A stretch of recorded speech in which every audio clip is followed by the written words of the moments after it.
The Magic of Manifesting, buku dari Ryu Shinohara. Ini bisa membantumu untuk menarik semua hal yang terbaik di hidup kamu. Nah, di dalam buku ini ada 15 teknik ya. Sebenarnya kalau kamu mau baca bukunya sih bagus, tapi aku di sini pengen merangkum dalam satu video yang singkat ya, dalam satu video yang singkat. Ya, mungkin kamu ingin tahu detailnya bisa baca buku. Kalau kamu cuman pengen tahu intinya aja, kamu bisa dengerin video ini sampai habis. Yang pertama tekniknya adalah sticky thoughts teknik, ya namanya seperti itu. Ini maksudnya kayak gimana sih tekniknya?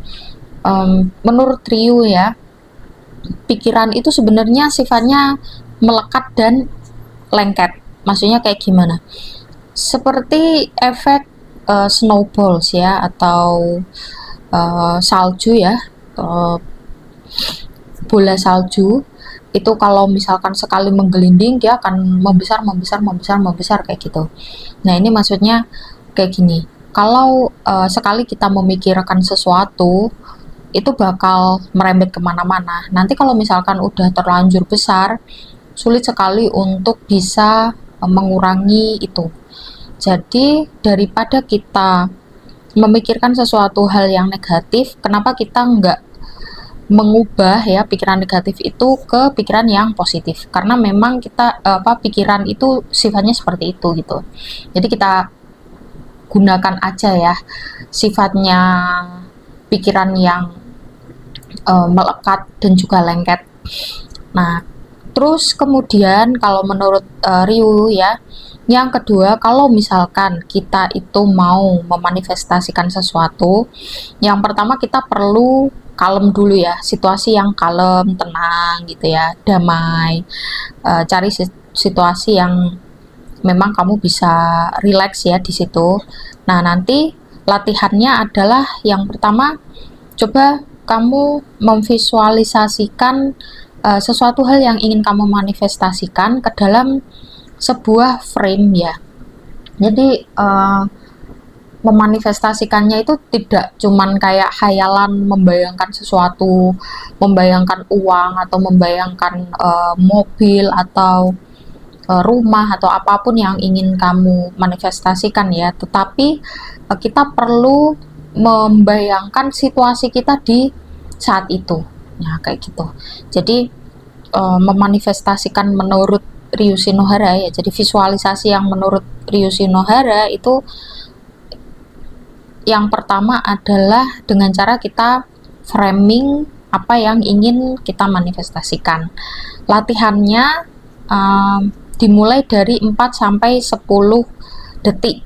Nah, ini bisa dilakukan setiap hari karena ini nggak akan berhasil tanpa latihan berkali-kali gitu ya. Jadi perlu latihan terus, nanti lama-kelamaan kita akan terbiasa dengan itu.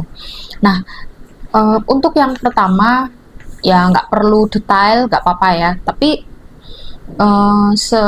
setelah berjalannya waktu kita perlu memvisualisasikan dengan sedetail mungkin kayak gitu.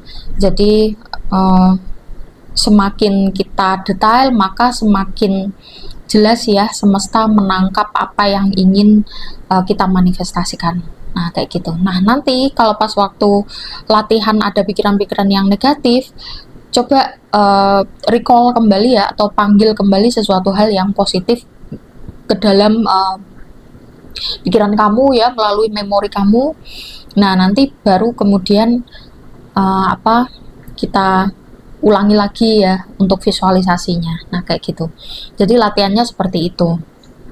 Nah, sebenarnya di teknik yang pertama ini mengajarkan kita untuk sering-sering berpikir positif dan memposisikan diri kita itu selalu happy, selalu senang.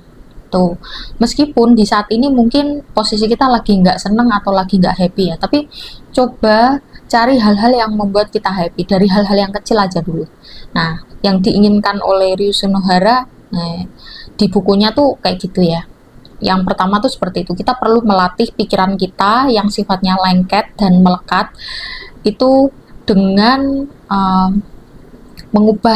mengubah dari yang pikiran negatif ke pikiran positif. Nanti lama-kelamaan dia akan jadi kebiasaan.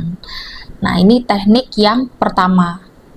Nanti kita menuju ke teknik yang kedua.